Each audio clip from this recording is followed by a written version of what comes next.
श्री भागवत भगवान की जय। श्री सद्गुरुदेव महाराज की जय। श्री गिरनारी महाराज की जय। અહીં વ્યાસપીઠ પર બિરાજન માતાજી, અમારા કમળાદેવી માતાજીના ચરણોમાં વંદન. અને ભાગવત કથા અહીંયા થઈ રહી છે.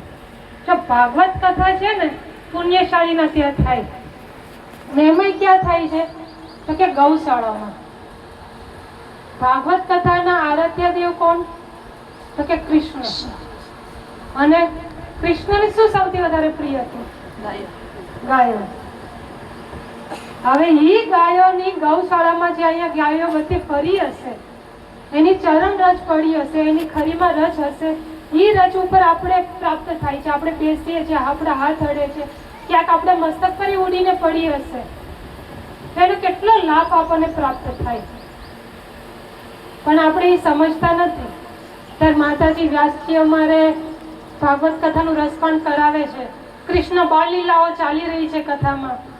એમાં એક લીલા આવે છે, જ્યારે કૃષ્ણ કનૈયાને નજર લાગે ને ત્યારે યશોદા માતા ક્યાં લઈ જાય એને નજર ઉતારવા? અત્યારે તો આપણે બહેનો શું કરે કે ચોખટમાં બેસાડે, લીંબુ મરચાં ગાય મીઠું બધું ઉતારીને નાખવા જાય, ક્યાં ચૂલામાં બાળે.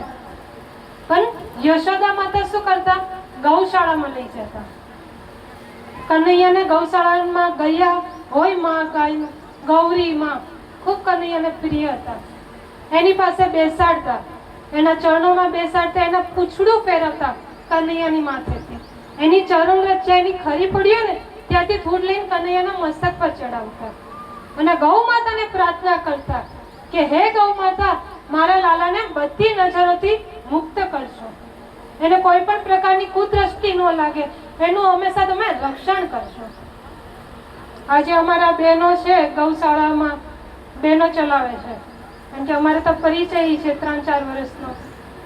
બહેનો એટલી મહેનત કરે છે, ધન્યવાદ છે ખૂબ ખૂબ અમારા પ્રમુખને અને બાકી બધા બહેનોને છે કે આજે ગૌશાળામાં આટલી સેવા કરે છે.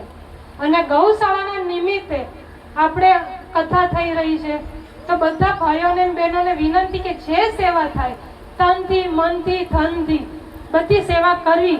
અને કાંઈ ન થાય ને તો કાંઈ વાંધો નહીં, પણ આડા પગે ન કરવા.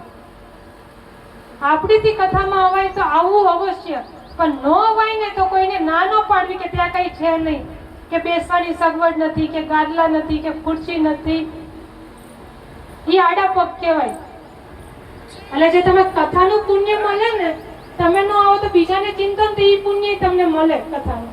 પણ જે તમે આડા પગ કરો ને એ પુણ્ય તો નહીં, પણ તમારે પાપ માથે ચડે. હવે ગૌ માતાનું તો મારે શું કેવું કે ગૌ માતાની સેવા તો આપણે કરીએ એટલી ઓછી છે. હવે આપણે તો અત્યારે શું ગાયો રાખે, જો કે અત્યારે તો હવે ખેડૂત હોય કે બીજા કોઈ